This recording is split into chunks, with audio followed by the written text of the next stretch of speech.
At 12:03 a.m., Ivy Walker woke to the smell of roses burning. Not smoke, not gas. Roses. Deep red petals curled black inside the glass jar on her kitchen counter, trembling in the blue-white flash of lightning outside her fourth-floor apartment window. For 7 Fridays, someone had sent them to her after every night shift at Street Aurelia Hospital. No card, no name. Just 12 red roses wrapped in black satin paper and tied with a ribbon so dark it looked like funeral silk. Ivy had told herself it was a mistake. A wealthy patient, a lonely widower, some creep from the ER who didn't know boundaries. But tonight the roses were bleeding. A thin red liquid dripped from the cut stems, running down the jar and spreading across her counter like a warning. Ivy stood frozen in the middle of her tiny kitchen, barefoot, still in navy nurse scrubs, her hair half fallen from its clip, exhaustion clinging to her bones. Rain battered the windows. The old radiator hissed. Somewhere below, tires hissed over wet pavement. Then her phone lit up. Unknown number. Do not touch the roses. Her breath stopped. A second message appeared before she could move. Get away from the window, Ivy. Her name hit harder than the thunder. She backed up slowly, heart hammering so violently it hurt. Who is this? The reply came instantly. The only reason you are still alive. 3 knocks landed on her apartment door. Slow, calm, certain. Ivy turned toward the sound, her throat tightening. No one visited her at midnight. No one knew her schedule except the hospital, her landlord, and her younger brother Caleb, who had been sitting in a federal prison cell for 8 months, refusing to tell her why men in black suits had attended his sentencing. Another knock. The hallway light flickered under her door. Once, twice, then went out. Ivy reached into the pocket of her scrub pants and closed her fingers around trauma shears. Ridiculous weapon, nurse weapon. The kind of thing you grabbed when your life had always been about saving people, not surviving them. Her phone buzzed again. Bathroom. Now. Lock the door. She didn't trust the stranger, but she trusted the fear crawling up her spine. Iveran. Behind her, the apartment door made a soft, metallic sound. Click. Someone was picking the lock. She slammed into the bathroom, twisted the lock, and stumbled back against the sink. The mirror reflected her pale face, wide brown eyes, and the small silver necklace at her throat, the only thing Caleb had begged her never to take off. No matter what happens, Ivy, he had whispered through prison glass, never let anyone know you have it. At the time, she thought he meant the necklace. Now she wasn't so sure. The front door opened. Not kicked in. Opened. A man stepped inside. Ivy could hear his shoes on the old floorboards. Slow, heavy, searching. He wasn't alone. Another set of footsteps followed. Then a low voice spoke in a language she didn't understand. Italian. Her lungs locked. A shadow passed beneath the bathroom door. Then someone outside whispered, "She's here." The doorknob turned. Ivy clamped both hands over her mouth. Her phone lit up one final time. Dropped to the floor. She obeyed. The world exploded. The blast tore through the apartment with a white-hot roar. The bathroom door ripped from its hinges. Glass shattered. Heat rolled over Ivy's back as she curled against the tile, screaming without hearing herself. The ceiling light burst. Smoke swallowed everything. For several seconds there was no world, only ringing. Dust. Fire. Then a hand grabbed her wrist. Ivy fought blindly, coughing, kicking, twisting away. "Don't touch me!" A man crouched in front of her through the smoke. Tall, broad. Black coat soaked with rain. Dark hair slicked back from a face too controlled for chaos. His jaw was sharp, his eyes nearly black, and blood streaked one side of his white shirt, as if he had walked through violence to reach her. Behind him, armed men moved through her ruined apartment like shadows. The stranger's hand tightened around her wrist. Not cruel, possessive. "Look at me," he ordered. "Ivi froze." That voice. Low, dangerous. Familiar from nightmares she had never lived. "Who are you?" she breathed. His gaze dropped to the silver necklace at her throat. Something changed in his face. Rage. Recognition. Grief. Then he looked back into her eyes and said, "Cassian Moretti." The name cracked through her harder than the explosion. Everyone in Chicago knew Cassian Moretti. The Mafia prince who had vanished 3 years ago after his wife was murdered. The man rumored to have buried enemies beneath half the city. The man no one survived betraying. Ivy tried to pull away. You sent the roses? Yes. Why? Cassian reached toward her necklace, but stopped just before touching it, his hand trembling with restraint. Because your brother stole something from me, he said. Smoke curled between them. Sirens screamed in the distance. Ivy shook her head. I don't know anything about Caleb's crimes. Cassian leaned closer, his voice dropping into something lethal and intimate. This isn't about his crimes. The apartment behind him burned brighter. His men shouted from the hallway. More footsteps were coming up the stairs. Cassian lifted Ivy into his arms as if she belonged there, as if the decision had been made long before tonight. She grabbed his collar. Put me down. His eyes locked on hers. I can't. Why? Cassian carried her through smoke, blood, and burning roses.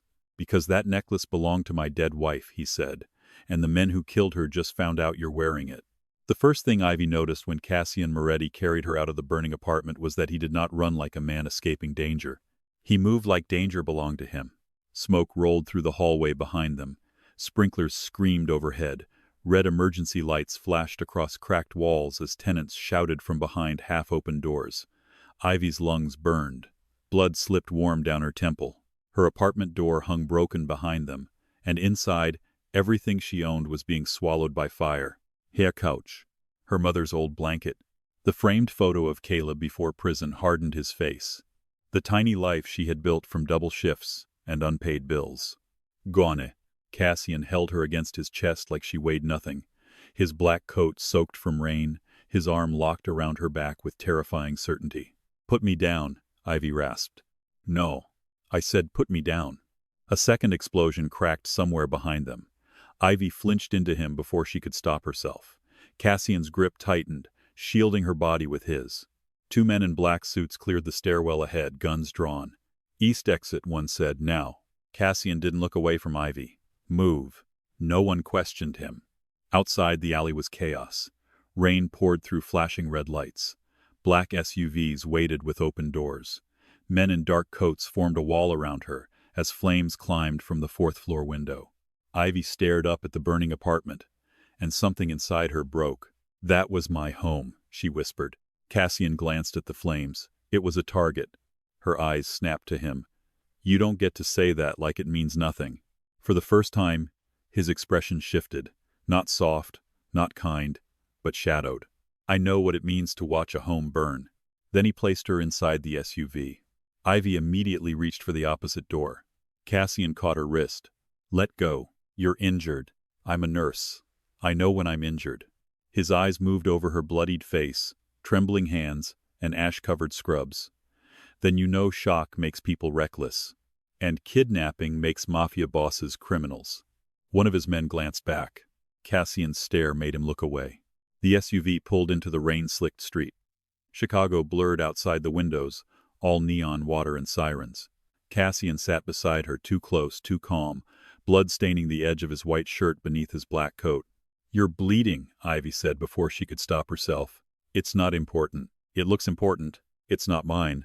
The answer chilled the car. Ivy pulled away from him. Where are you taking me? Somewhere. They can't reach you. Who are they? Cassian's gaze dropped to the silver necklace at her throat. Ivy covered it with her palm. His eyes darkened. Men who believe your brother betrayed them. My brother is not a traitor. He is a desperate man. You don't know Caleb. I know he stole from my family. He was a mechanic, Ivy snapped. He fixed cars. He worked late. He helped me pay for Mom's medicine. He moved encrypted drives through garages owned by the Belandi Syndicate, Cassian said coldly. He transported diamonds through hospital supply routes. And 3 years ago, he vanished for 46 minutes on the night my wife was murdered. Ivy went still. The rain hitting the roof sounded suddenly too loud. My brother had something to do with your wife's death? Cassian's jaw tightened. I don't know. That answer was worse than a yes. Ivy looked down at the necklace. Caleb had pressed it into her hand through prison glass 8 months ago, his voice shaking. Never take it off, Ivy. No matter what they say, no matter who comes. She had thought he was afraid. Now she wondered if he had been warning her. What was her name? Ivy asked quietly. Cassian looked out the window. For a long moment he said nothing. Then, barely above the rain, Serafina. The name softened the violence between them. Ivy pictured a woman she had never known wearing the same silver locket close to her heart. A woman Cassian Moretti had loved. A woman someone had killed. "I'm sorry," Ivy whispered. Cassian turned back to her. His eyes searched her face as if apology was something he had not heard in years. Ivy looked away first. She hated how small she felt beside him, hated that she was scared, hated that part of her wanted to believe he had saved her. Her whole life had been built around surviving without needing anyone. After her father left, she learned to cook before she was tall enough to reach the stove. After her mother got sick, she learned medication schedules, hospital forms, and how to smile while breaking inside. After Caleb started coming home with bruised knuckles and secrets, she learned not to ask questions she could not afford answers to. And when everyone else disappeared, Ivy became a nurse because wounds made sense. Bleeding could be stopped. Bones could be set. A dying heart could sometimes be shocked back into rhythm. But loneliness had no wound. Debt had no pulse. A brother slipping away through prison glass had no cure. So she worked. Double shifts, night shifts, holidays, birthdays. She saved strangers because she could not save her own family. Then the roses started arriving. Every Friday. At first, she thought they were a mistake. By the fourth week, she checked the hallway before opening her door. By the seventh, she stopped sleeping with the lights off. Now she understood. The roses were never romance. They were surveillance wrapped in beauty. Her voice came out low. "Were you watching me?" Cassian did not deny it. "How long?" "Since Caleb was arrested. That was 8 months ago." "Yes." Fury cut through her fear. "You stalked me. I protected you. You invaded my life. I stopped men from entering your apartment twice. I removed a man from the hospital garage when he waited beside your car with a knife under his sleeve. I had someone follow you home every night you worked past midnight." Ivy's blood went cold. The gray sedan outside Street Aurelia. The stranger near the vending machines. The feeling of eyes on her in the parking garage. She had blamed exhaustion. Cassian leaned closer. "You were never safe, Ivy. You were only unaware." The SUV turned through iron gates. A mansion rose ahead through the rain. Black stone and glowing windows. Beautiful in the way a blade could be beautiful.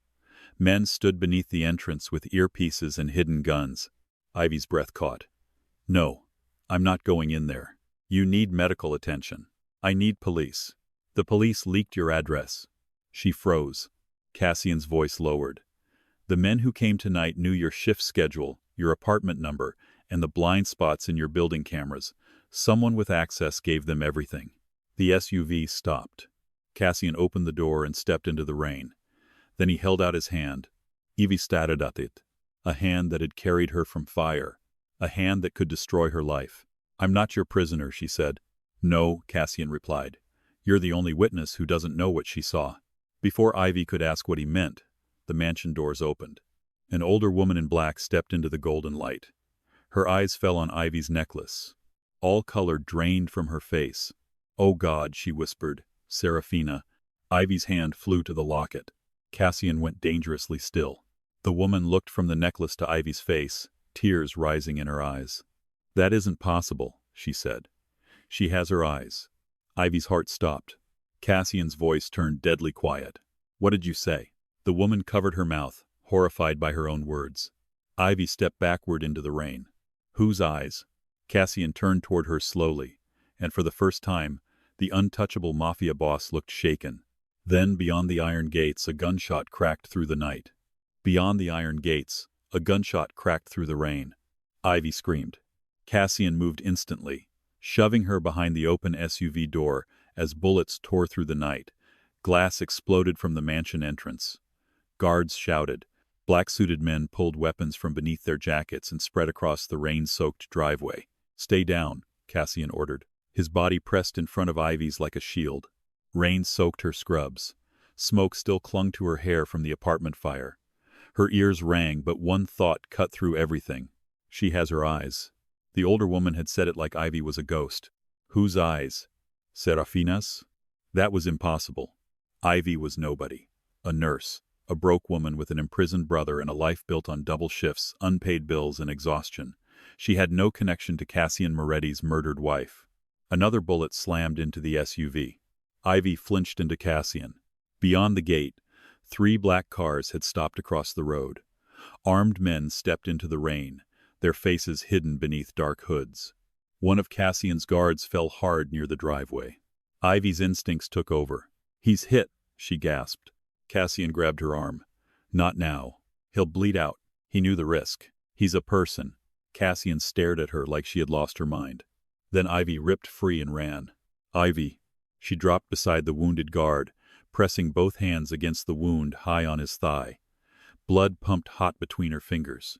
"Tourniquet," she shouted. "Now!" A guard shoved a belt into her hand. Ivy wrapped it above the wound and pulled tight until the injured man groaned. "Look at me," she ordered. "What's your name?" "Nico," he choked. "You're not dying tonight, Nico." Cassian crouched beside her, shielding her from the gunfire with his body. For one brief second his eyes changed. Not soft, not gentle. Impressed. Then a voice shouted from beyond the gate. "Bring us the nurse, Moretti. Ivi froze." Cassian rose slowly. The driveway went quiet enough for the rain to sound loud. The enemy shouted again. "Give us Ivy Walker, and we leave your house standing." Cassian stepped in front of her, his face emptied of mercy. He lifted his gun and fired once. The shouting stopped. Then Cassian said into the rain, calm and deadly, "Come closer and ask again." No one did. A black SUV from Cassian's side roared out of a hidden lane, blocking the attacker's escape. More gunfire erupted. Tires screamed. One enemy car crashed into the iron gate before reversing hard and vanishing into the storm. Within minutes, the attack broke apart. The driveway fell silent except for rain, groans, and Ivy's shaking breath. Cassian turned to her. "Are you hurt?" Ivy looked down at her bloody hands. "You mean besides the explosion, smoke, bruises, and being hunted by men who know my name?" His jaw tightened. "Yes." "No." "Good." He reached for her. This time Ivy stepped back. "You knew they would come. I knew they would try again." "Again?" Her voice cracked. "My apartment exploded less than an hour ago, and now they came here. Because of me?" Cassian's eyes dropped to the silver locket at her throat. Ivy grabbed it. "Then take it." She pulled at the chain, but Cassian caught her hand. "Don't." "Why not? If this is what they want, take it. Burn it. Throw it at them. You should care what it is. My home is gone. Men are shooting at me. Your dead wife's housekeeper looked at me and said I have her eyes." Ivy's voice broke. "So, stop speaking in riddles and tell me what Caleb gave me." Cassian went still. "What did Caleb say when he gave it to you?" Ivy swallowed. "He said, never take it off, no matter what they say, no matter who comes." Cassian turned sharply to one of his men. "Pull every prison recording from Caleb Walker. Now." The mansion doors opened again. The older woman stepped into the rain, pale and trembling. "Open the locket," she whispered. Cassian's voice hardened. "Elena, not now." "Yes, now." Her eyes fixed on Ivy.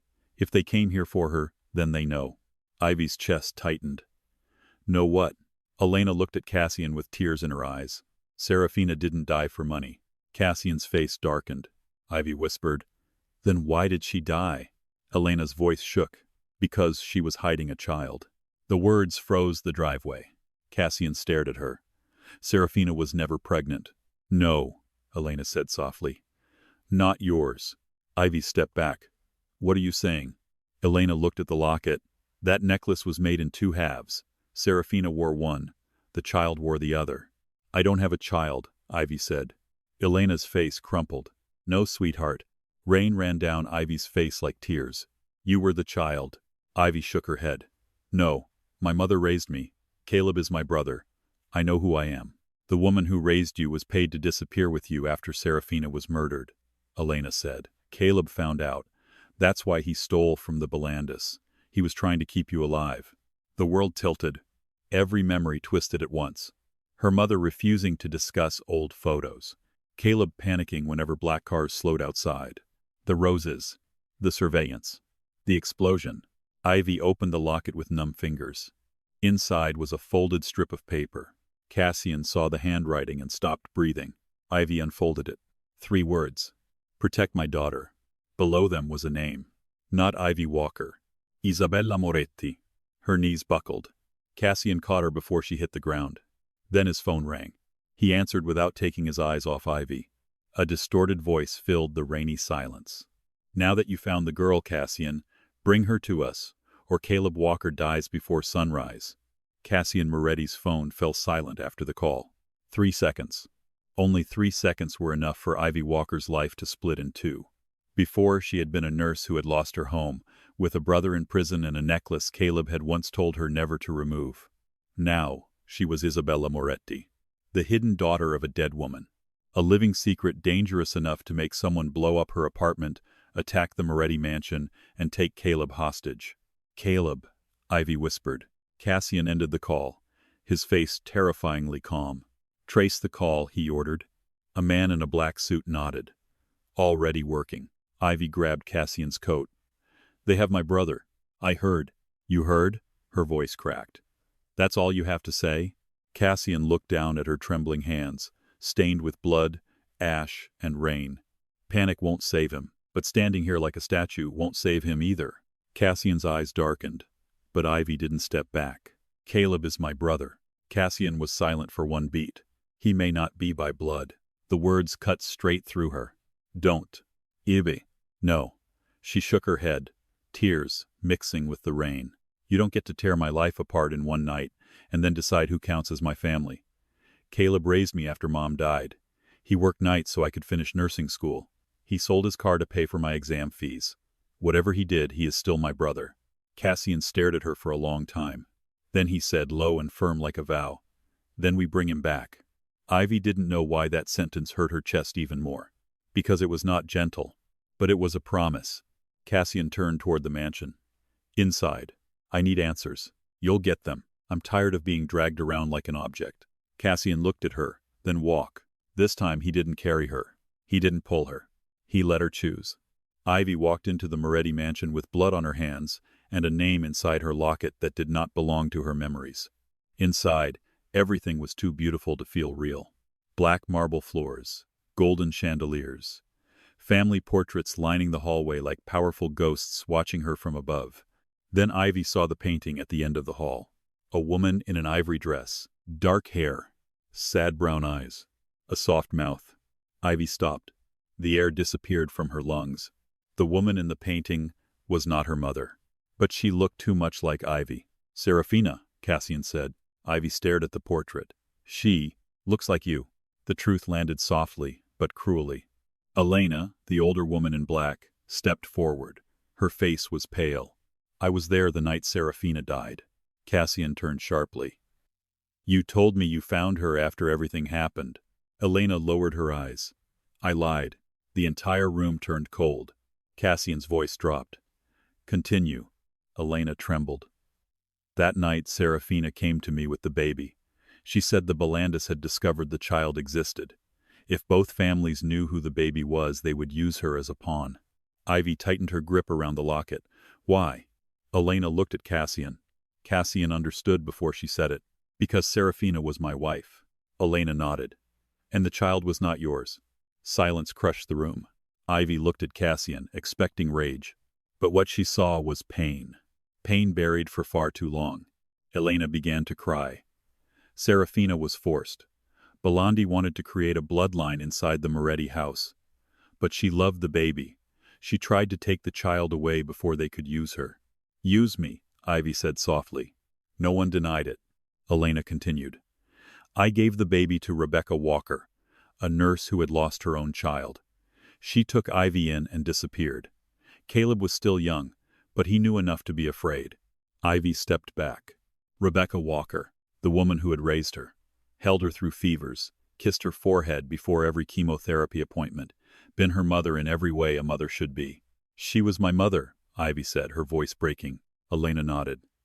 "Yes, in the way that matters most." Ivy looked up. "Then who is my real father?" No one answered right away. Cassian looked at Elena. "Say it." Elena closed her eyes. "Vittore Bellandi." A guard near the door cursed under his breath. Ivy went cold. "Who is he?" Cassian answered, his voice deadly. "The man who killed Serafina." Ivy felt the world tilt. "No. And the man who ordered your apartment destroyed tonight." She turned toward the portrait. The woman was no longer just a mystery. She was Ivy's beginning. And the man who murdered her carried the same blood as Ivy. Cassian stepped closer. "Blood does not decide who you are." Ivy gave a broken laugh. "Easy for you to say. Your name opens doors and starts wars.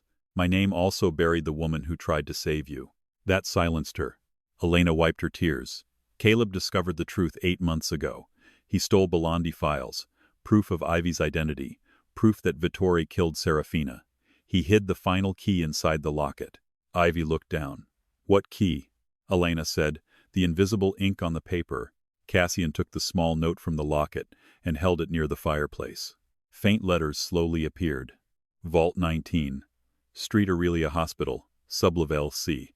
Ivy stopped breathing. My hospital. At that moment, one of Cassian's men rushed in with a tablet. Boss, we have video from the prison. The screen showed Caleb, tied to a chair, his face bruised, blood running from his mouth. Ivy lunged forward, sobbing. Then, a silver-haired man stepped into the frame, a luxurious black suit, a cold smile. Cassian clenched his fist. Vittore. The man on the screen looked straight into the camera. Ivy, he said gently, or should I call you Isabella? The blood in her body turned to ice. Vittore smiled. Come to Street Aurelia before sunrise, little daughter, or I will send your brother back to you in pieces. Cassian Moretti did not let Ivy run toward Street Aurelia. That was the first thing she learned about his world. In her world, fear made people move. In his, fear made people wait until the most dangerous man in the room decided the next breath was safe. The moment Vittore Belandi's threat ended, Ivy lunged for the door. Cassian caught her before she made it 3 steps. His hand closed around her wrist, firm enough to stop her, careful enough not to bruise. Let go, she snapped. No. He has Caleb. I heard him. Then why are we still standing here? Cassian turned her toward him. The golden light from the chandelier cut sharp shadows across his face. He looked too calm for a man whose enemy had just threatened to murder someone before sunrise. But Ivy was beginning to understand. Cassian's calm was not peace. It was violence under control. If you walk into Street Aurelia right now, he said, you die before you reach the lobby. I know that hospital. They know you know it. I work there. They know that too. He said before sunrise, and he wants you panicked enough to make a mistake. Ivy ripped her hand away. You don't get to lecture me about mistakes. My entire life just turned out to be one. The room went silent. Cassian's men looked away. Elena pressed a hand to her mouth. Ivy stood beneath the Moretti family portraits, shaking with rain, blood, grief, and fury. Somewhere in the city, Caleb was tied to a chair because of her, because of a name she never asked for, because of a dead woman's necklace, and a father whose blood she wished she could cut out of herself. Cassian stepped closer. You are not a mistake. The words were low, simple, too direct. They struck a place inside Ivy that had not been touched in years. She hated him for that. Don't, she whispered. Don't what? Don't make this sound like protection when all of you have been using me. His eyes darkened. I didn't know who you were, but you still watched me. Yes. You sent Rose. Yes. Why? For the first time, Cassian looked away. Only for a second. But Ivy saw it. A crack in the monster. Elena, he said without turning. Get her cleaned up. I'm not going anywhere until you answer me. Cassian looked back at her, jaw tight. The roses were Serafina's signal. Ivy went still. What? When she was alive, she sent red roses every Friday to people she wanted protected. No note, no explanation. Just roses. His voice dropped. After she died, I used the same signal for people connected to her murder. Ivy's throat tightened. So I was never being courted. No, I was being marked. Cassian's expression did not soften. You were being warned. Ivy looked down at her hands. Blood had dried in the lines of her fingers. Nico's blood, her own blood, the blood of a life she no longer recognized. Elena approached gently. Come with me, sweetheart. You need stitches. Ivy almost laughed. Stitches. As if skin was the thing that had torn tonight. Still, she followed. Because if she did not move, she would break in front of strangers. Elena led her through a corridor into a private medical suite hidden behind the library. Of course, the Moretti mansion had its own clinic. Stainless steel cabinets, surgical lights, locked drawers. Everything clean, expensive, and ready for the kind of emergencies normal families called ambulances for. Ivy sat on the examination table while Elena cleaned the cut near her temple. Neither woman spoke at first. The silence was heavy, but not empty. Finally, Ivy said, Did Rebecca know everything? Elena's hand paused. She knew enough. That isn't an answer. She knew you were in danger. She knew Serafina had died protecting you. She knew if Vittore found you, he would use you. Ivy stared at the floor. Did she love me? Elena's face softened with pain. Yes. The answer nearly undid her. Ivy closed her eyes, but tears escaped anyway. She never told me. She chose your peace over the truth. My peace was a lie. Sometimes lies are the only shelter people can afford. Ivy opened her eyes. And Caleb? Elena looked away. What did he know? Not everything at first. But he started asking questions after Rebecca died. He found old hospital records, hidden payments, a false birth certificate. Ivy's chest tightened. Caleb had not abandoned her to crime. He had stepped into it because of her. He went to prison because of me, Ivy whispered. No, Elena said. He went because Vittore needed him silent. Before Ivy could answer, the door opened. Cassian entered without knocking. Of course he did. His coat was gone now. His sleeves were rolled to his forearms, revealing scars across his skin and a black watch at his wrist. Someone had cleaned the blood from his face, but his eyes were still dark with war. Ivy stiffened. Do you ever ask permission? No. At least you're honest. Elena, leave us. Ivy stood. No, she stays. Cassian looked at her. A long silence stretched between them. Then, unexpectedly, he said, Fine. Elena blinked, as if no one in that house had contradicted Cassian Moretti, and survived the moment. Cassian placed a black folder on the medical counter. Everything we know about Street Aurelia's sublevel C. Ivy looked at it but didn't touch it.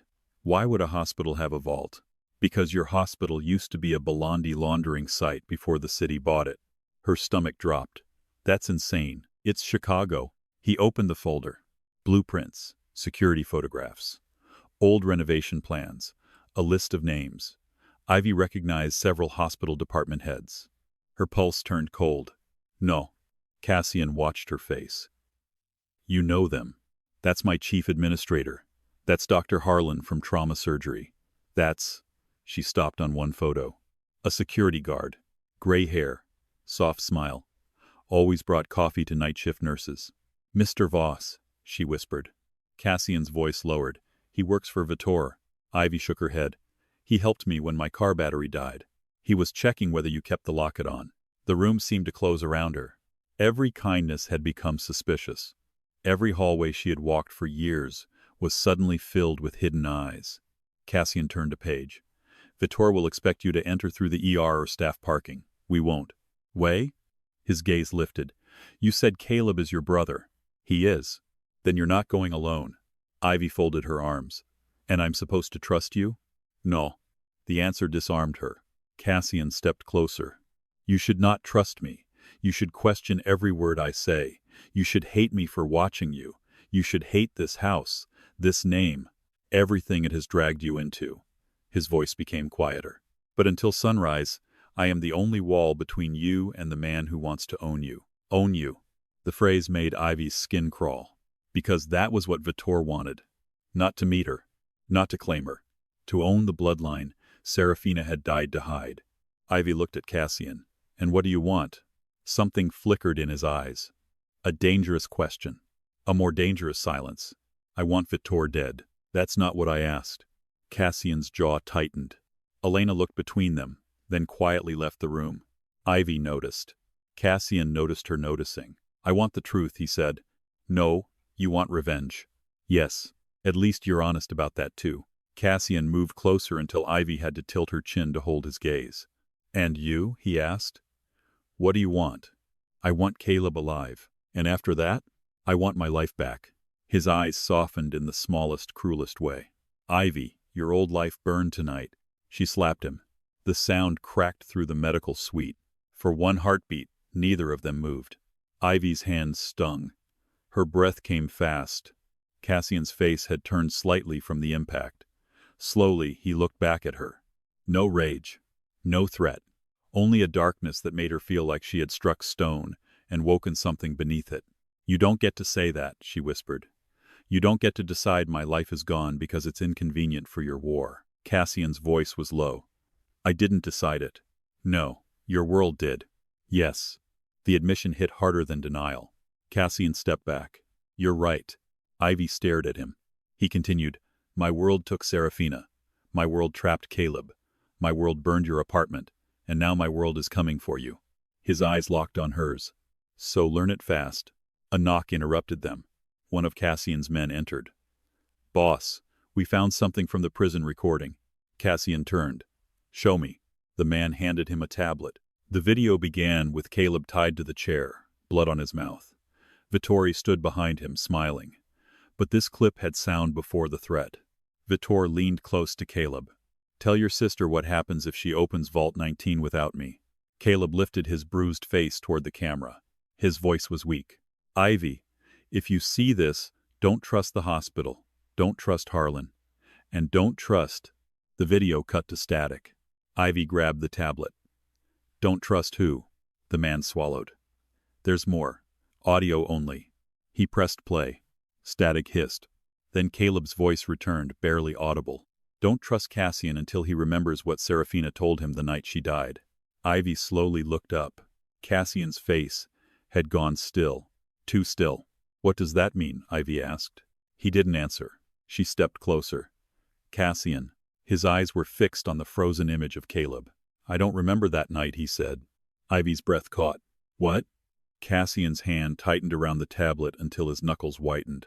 The night Serafina died, I woke up in a hospital bed with blood on my hands and 12 hours missing from my memory. The room turned ice cold. Ivy stared at him.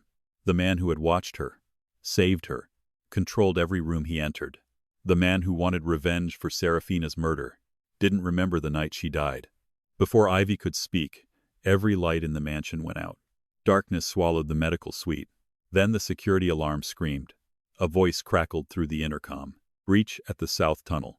Cassian moved instantly, pulling Ivy behind him. In the dark, his hand found hers. This time she didn't pull away. The intercom crackled again. Then a familiar voice filled the room. Vittore Bellandi. Cassian, he said softly, you always were too sentimental. A pause. Then Vittore laughed. Thank you for bringing my daughter home. The mansion went black. For one terrifying second, Ivy heard nothing but her own breathing. Then the security alarm screamed through the walls. Red emergency lights flashed on, bathing the private medical suite in a bloody glow. Cassian moved before Ivy could think, pulling her behind him, one arm locked across her body like a shield. His hand was still holding hers. And she hated that in the darkness, it made her feel safer. The intercom crackled again. Vittore Bellandi's voice filled the room like poison. Thank you for bringing my daughter home. Ivy's blood turned cold. Daughter. The word did not feel like family. It felt like a chain. Cassian's jaw hardened. He's inside the system. One of his men rushed to the door, gun raised. South tunnel breach confirmed. 2 guards down. Cassian looked at Ivy. Stay behind me. No. Her voice shook, but she forced it steady. He has Caleb. He wants me. I'm not hiding while everyone dies around me. Cassian turned fully toward her. In the red light, he looked less like a man and more like judgment. You step into that tunnel, Vittore owns the game. He already owns it. No, Cassian said. He wants you to believe that. A gunshot echoed somewhere beneath the mansion. Ivy flinched. Cassian's hand tightened around hers once, then released it. Elena, he called. The older woman appeared in the doorway, pale and trembling. Take Ivy to the chapel room. Ivy stepped back. Don't lock me away. Cassian's eyes cut to hers. I'm keeping you alive. You're keeping me controlled. Something dark crossed his face. Maybe guilt. Maybe recognition. Then the power flickered again, and every monitor in the suite turned on at once. Caleb's face appeared on all of them. Bruised. Bleeding. Barely conscious. Ivy stopped breathing. Ivy, he rasped from the screen. If they show you this, don't come alone. A hand grabbed his hair and yanked his head back. Vittore stepped into view behind him, silver hair immaculate, black suit untouched, smile calm enough to be monstrous. Hello, Isabella. Ivy's knees nearly gave out. Cassian stepped toward the screen. You're not in my house. Vittore smiled wider. No, but my people are. A sudden explosion shook the floor. Dust rained from the ceiling. Someone shouted from the hallway. Cassian's men surged into motion, but Ivy stayed frozen, staring at Caleb. Her brother lifted his swollen eyes. I'm sorry, he whispered. Ivy pressed a hand to the screen. Caleb, I tried to keep you out of it. Vittore leaned closer to the camera. He failed. Cassian's voice was lethal. Touch him again, and I will peel your empire apart bone by bone. Vittore laughed softly. Still pretending you are the wronged husband, Cassian? How touching. The room went silent. Cassian stilled. Ivy looked at him. Vittore's smile sharpened. Should I tell her, or will you? Cassian said nothing. Ivy's stomach twisted. Tell me what? Vittore looked straight at her through the screen. The night Serafina died, Cassian was there. Ivy turned to Cassian. His face was stone. I told you, he said quietly. I don't remember that night. But I do, Vittore said. I remember the blood, the screaming, the way Serafina begged him to stop. Ivy's breath caught. No, Elena whispered from the doorway. Vittore tilted his head. Poor Elena, still loyal to a man who never asked why his wife ran from him. Cassian moved closer to the screen. Enough. No, Ivy said. Her voice surprised everyone, including herself. She looked at Cassian. Let him talk. Cassian's eyes darkened. He's manipulating you. Then prove him wrong. The silence between them hurt more than shouting. Vittore smiled as if he had been waiting for that exact fracture. Serafina discovered Cassian had ordered surveillance on her. She thought he would kill the child if he learned the truth. She ran. Cassian followed. By morning she was dead, the child was gone, and Cassian remembered nothing. Ivy stared at Cassian. Every instinct in her wanted to reject it, but Caleb's warning echoed in her mind.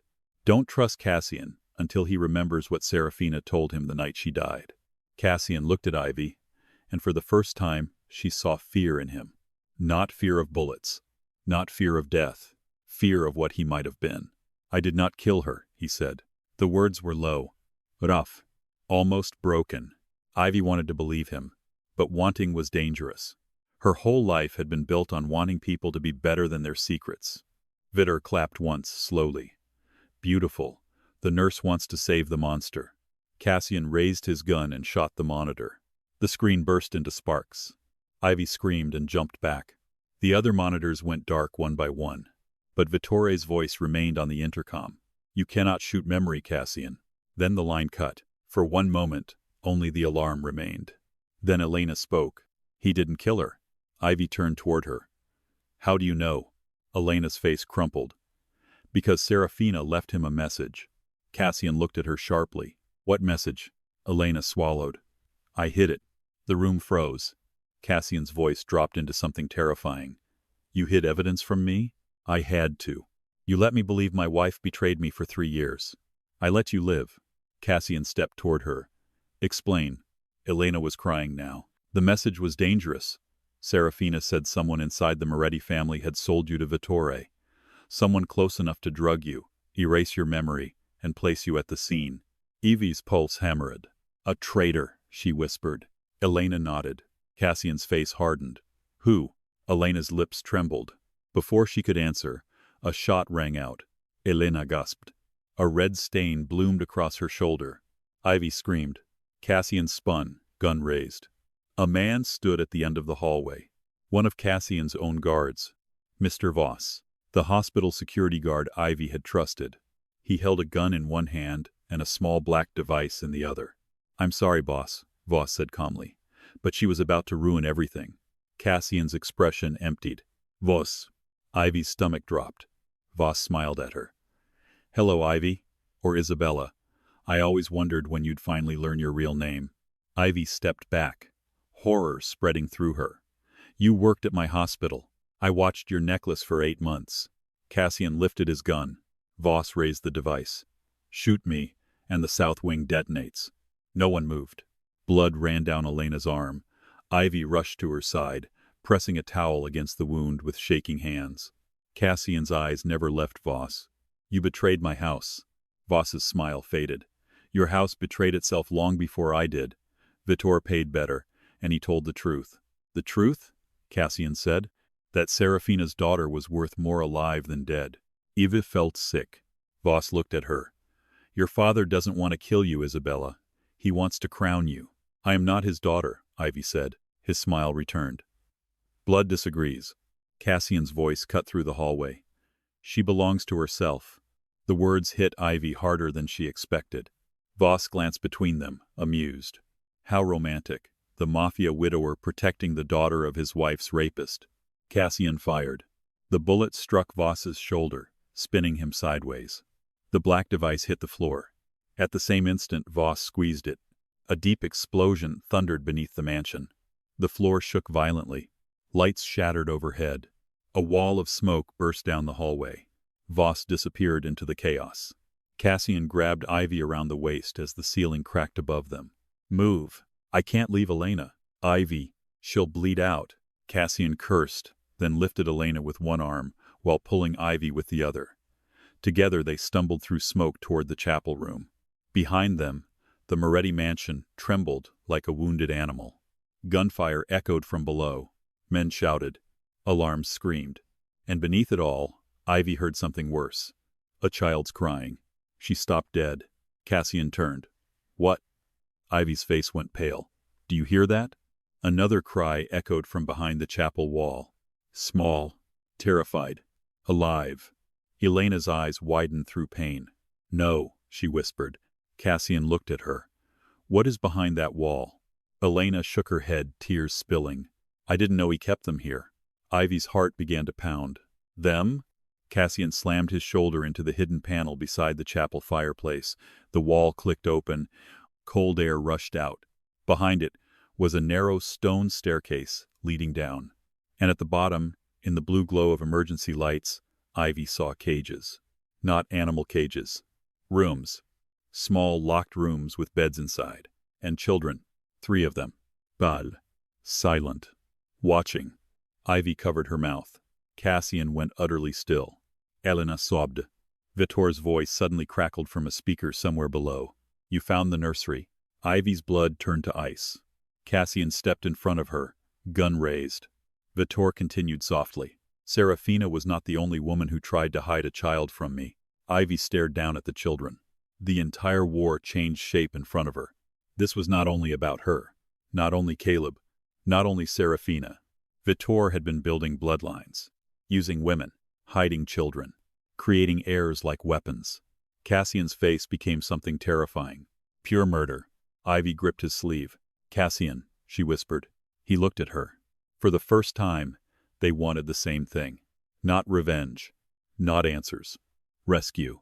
Then one of the children stepped forward behind the bars, clutching a silver locket identical to Ivy's, and whispered, "Are you here to take us home?" The little girl behind the bars did not cry. That was what broke Ivy first. The child could not have been more than 6, barefoot on the cold stone floor, her small fingers wrapped around a silver locket identical to Ivy's. Smoke rolled across the ceiling above her. Red emergency lights flashed over her pale face. Somewhere above them, the Moretti mansion was burning.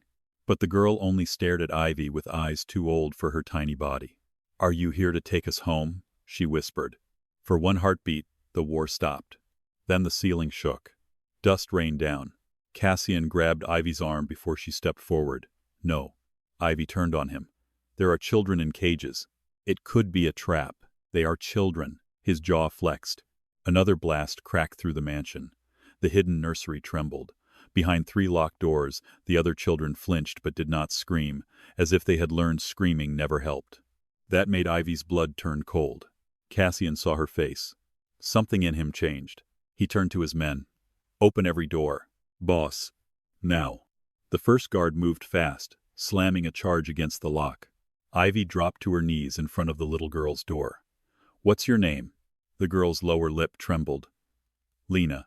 "I'm Ivy. I'm a nurse. I'm getting you out of here." Lena looked at the blood on Ivy's scrubs. "Are you dying?" Ivy forced herself to smile. "Not tonight." The lock blew open. Lena didn't run. She stood frozen, staring at the open door like freedom might be another punishment. Ivy reached out slowly. "You don't have to be brave anymore." That did it. The child collapsed into her arms. Ivy held her tight, one hand cradling the back of her head. Then the far wall exploded. The blast threw stone, smoke, and fire across the chamber. Ivy twisted her body over Lena as bullets ripped through the red-lit air. Men in black tactical gear poured from a service tunnel, masks over their faces, weapons raised. Vitor's men. They had not come to kill the children. They had come to collect them. Cassian moved in front of Ivy like a wall of black fury. He fired once. A man dropped. He fired again. Another fell. Then the entire chamber erupted. Gunfire thundered between stone columns. Cassian's guards dragged the second child's door open as sparks burst from the lock. A boy about 9 stumbled out, shaking so hard he could barely stand. "Ivy!" he cried, though he did not know her. The sound carved through her. She pushed Lena behind a pillar and reached for him. "Come here!" A bullet shattered the stone beside her head.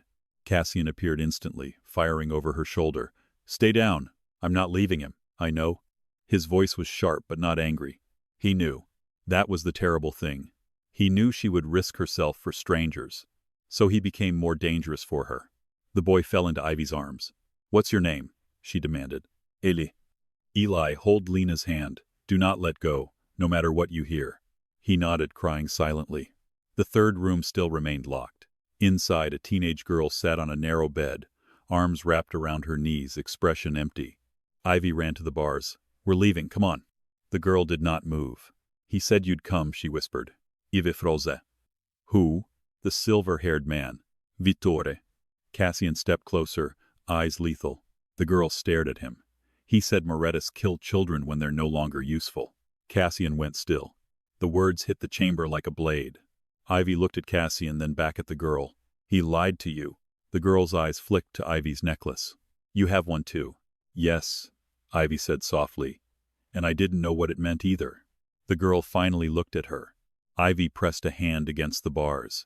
"I was hidden just like you. I was lied to just like you. I thought my whole life belonged to me, and tonight I found out men like Vittore had been shaping it before I was old enough to speak." Her voice trembled, but she did not let it break. "But listen to me. If you come with me, no one uses you again. Not Vittore, not the Belandis, not the Morettis. No one." The girl stared at her for one long second. Then she stood. "My name is Mara."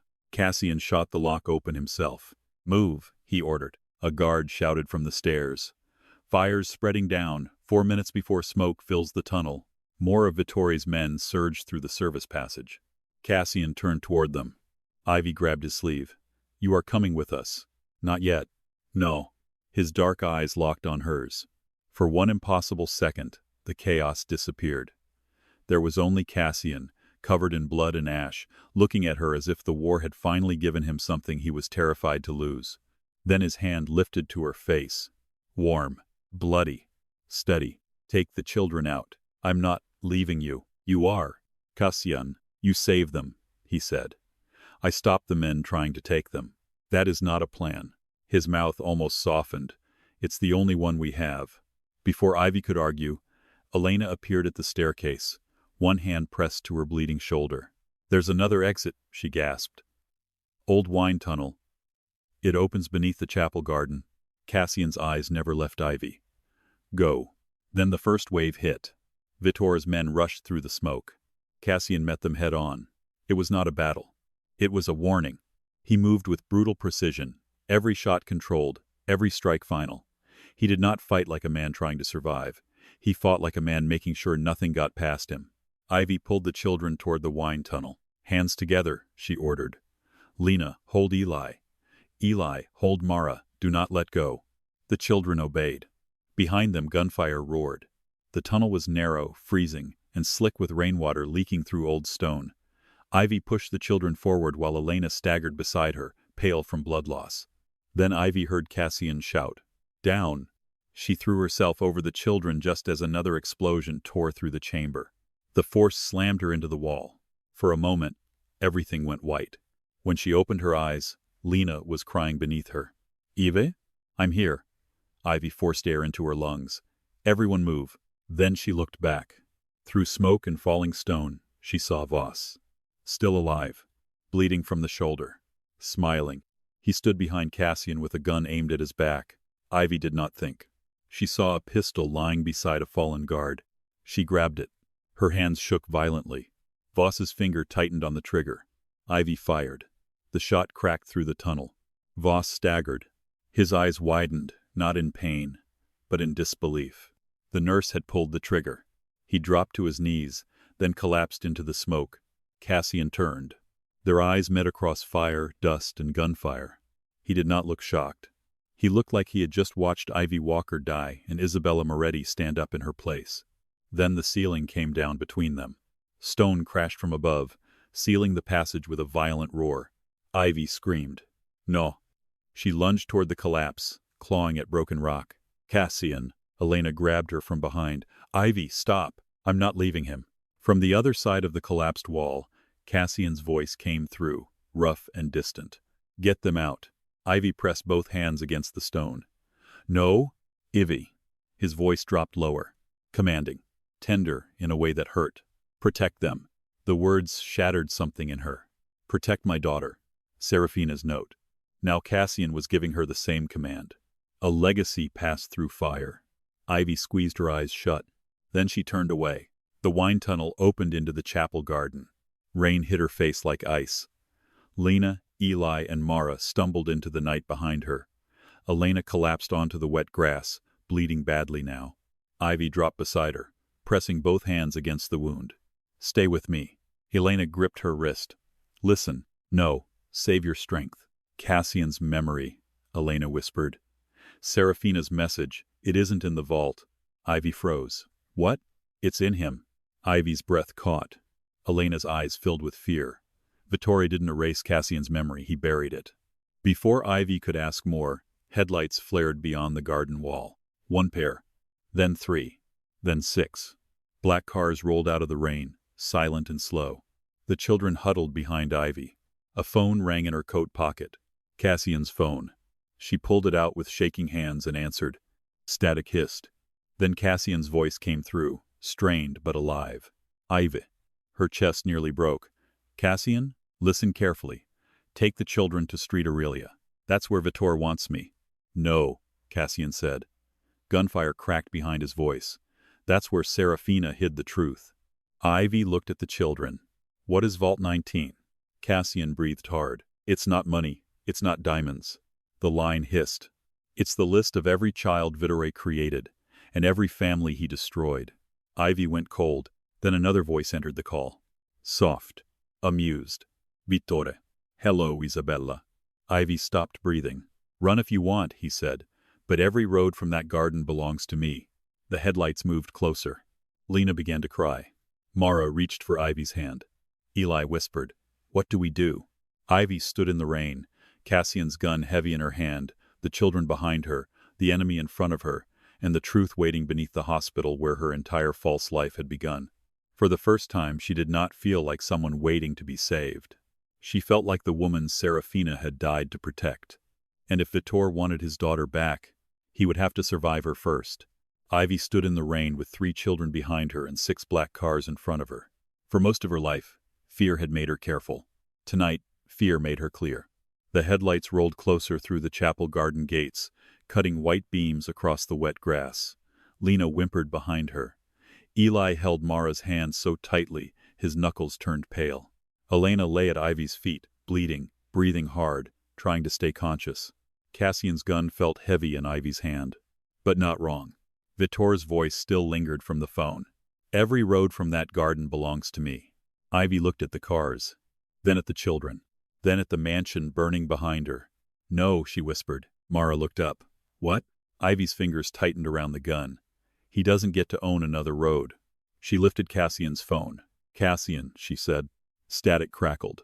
Then his voice came through, rough and strained. Ivy, I'm not running. A pause. I know.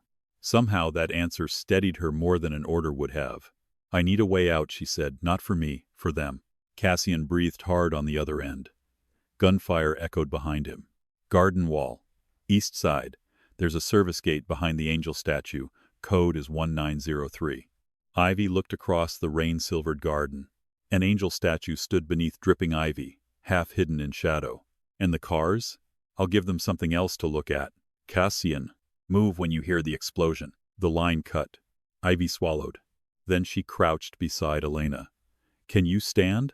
Elena's face was gray with pain. For them? Yes. Ivy helped her up, then turned to the children. Listen to me. We're going to move fast. No screaming, no stopping. If someone falls, we lift them. If you're scared, you hold my hand tighter. Understand? Lena nodded through tears. Eli wiped his face with his sleeve. Mara stared at Ivy with something new in her eyes. Trust. The first explosion came from the burning mansion. A violent orange flash split the night behind them. The men in the black cars turned toward it. Ivy moved. No. They ran low across the garden. Rain slapped Ivy's face. Her ribs screamed. Elena stumbled once, but Mara caught her before she fell. Ivy reached the angel statue and found the hidden keypad beneath a stone wing. Itzen Zobalingsan. The service gate clicked open. Beyond it, a narrow path led toward the city street behind the estate. Freedom was 20 feet away. Then a voice spoke from the darkness. Going somewhere, little daughter? Ive Froze. Vittore Belandi stepped from beneath the trees. Silver hair untouched by rain. Black suit perfect. Smile gentle enough to be obscene. 2 armed men stood behind him. Lena cried out. Ivy pushed the children behind her. Vittore's eyes moved over them with satisfaction. My collection, he said softly. All together. They are not yours.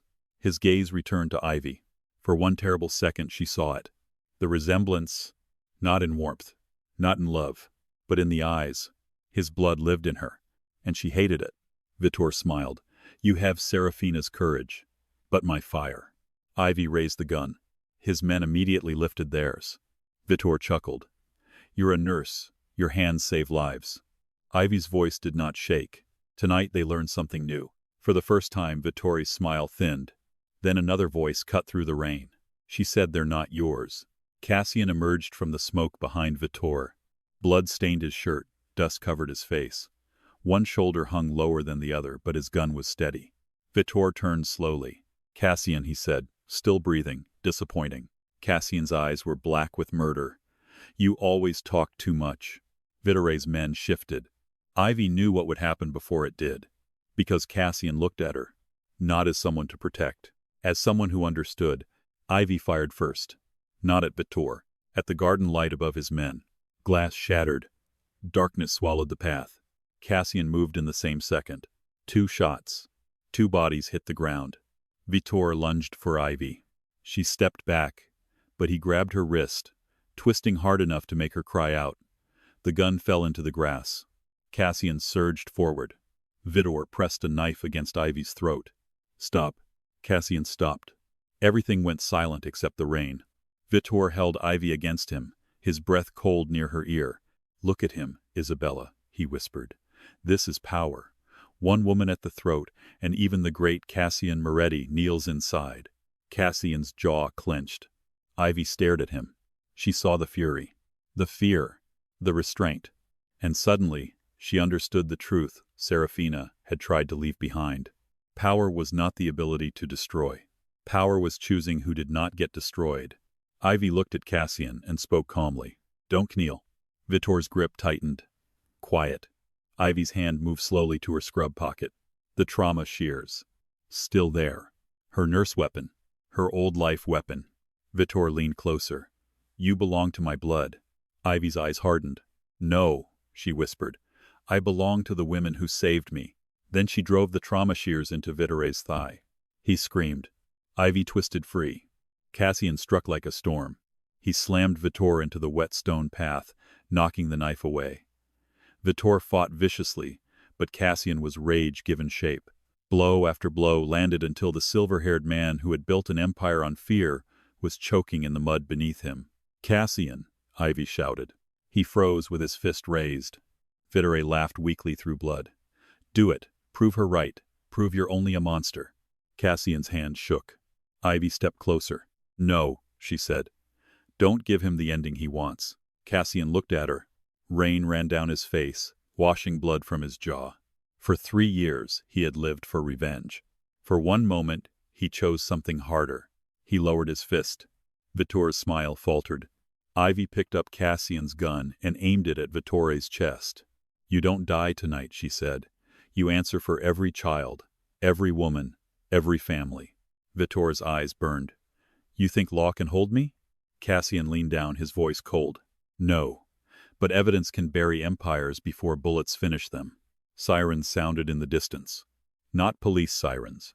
Ambulance. Moretti vehicles. Hospital transport. Cassian's men flooded the garden through the service path, securing Vittore, lifting Elena, wrapping the children in blankets.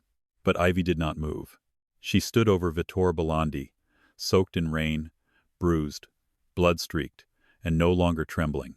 Mara looked at her like she was something impossible. Lena whispered, "Are we safe now?" Ivy turned. Her throat tightened. "Not yet," she said softly. "But you're not alone anymore." Cassian stepped beside her. For the first time, they did not look like captor and captive. Not mafia boss and nurse. Not monster and victim. They looked like two people standing on the same side of a war. Cassian held out his hand. This time, Ivy took it. Together, they walked toward the waiting black SUV. Not away from danger. Toward Street Aurelia. Toward Vault 19. Toward the truth that would destroy Vittore's empire. As the car pulled into the rain, "You changed tonight." Ivy stared out at the city lights. "No," she said quietly. "I think I finally met the woman everyone was trying to bury." Cassian's gaze stayed on her. "And who is she?" Ivy looked down at the silver locket in her hand. Then she looked at the children sleeping against each other in the seat across from her. "Ivy Walker," she said. "Isabella Moretti, Serafina's daughter, Rebecca's daughter, Caleb's sister." Her eyes lifted to Cassian's.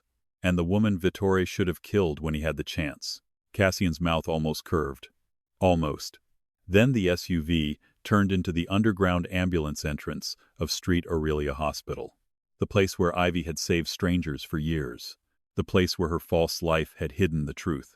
But when the elevator doors opened to sublevel C, every light in the corridor was already on.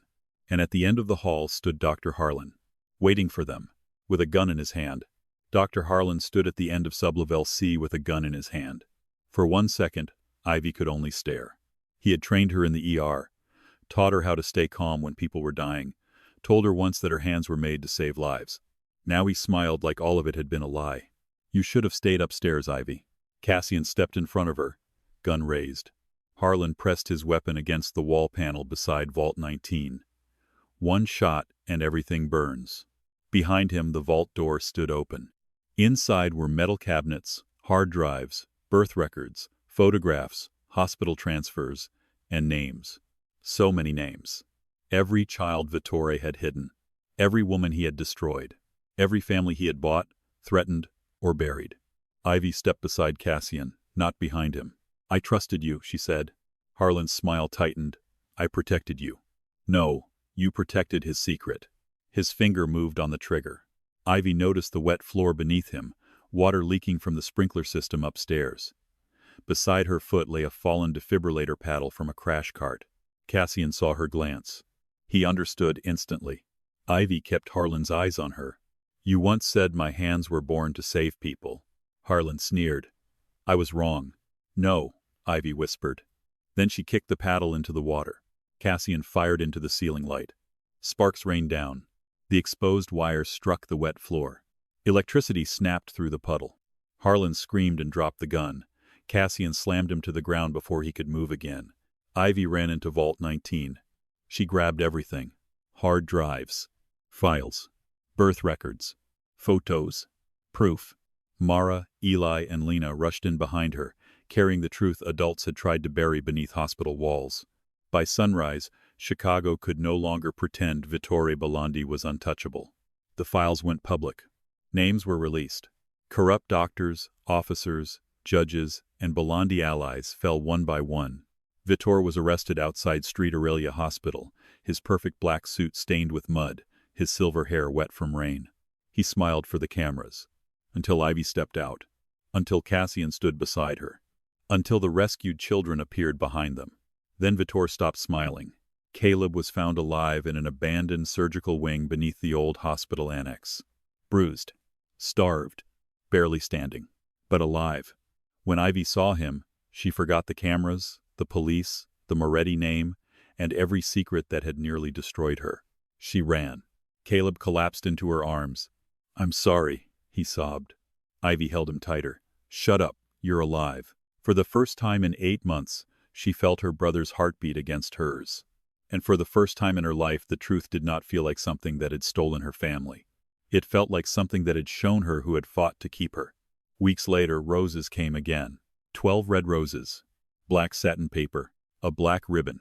But this time Ivy was not afraid. She stood in the doorway of a quiet, safe house outside Chicago, wearing clean scrubs, sunlight on her face. Caleb slept inside on the couch. Lena, Eli, and Mara laughed in the backyard with Elena, no longer locked away, no longer silent. Cassian stood behind Ivy, one hand resting against the doorframe. This time, the roses had a card. Ivy opened it. Serafina sent roses to protect people. I send them because I finally know what I'm protecting. Her throat tightened. She looked up at Cassian. You're dramatic. His mouth almost curved. You stabbed your biological father with trauma shears. He deserved worse. Yes. Ivy touched the rose petals. For 7 Fridays I thought these meant someone was haunting me. Cassian's gaze softened. They were. Her breath caught. But not to hurt you. He placed the repaired silver locket in her hand. Both halves were joined now. Serafina's note rested safely inside. Protect my daughter. Ivy closed her fingers around it. I'm not only her daughter, she said. No, Cassian replied. He looked toward the children laughing in the yard. You're what survived all of them. For once, there was no gunfire. No explosion. No midnight warning. Only sunlight. Quiet. And Cassian's hand finding hers. This time, Ivy let him take it. Every Friday after that, roses still arrived. But Ivy no longer saw them as a threat. She saw them as proof. That love could survive under another name. That monsters could choose mercy. That a woman hidden to keep her alive could become the reason others were saved. And standing beside Cassian Moretti in the morning light, Ivy finally understood the truth Serafina had died protecting. She had not been born from violence. She had been born from one woman's final act of love. And now, at last, she was home.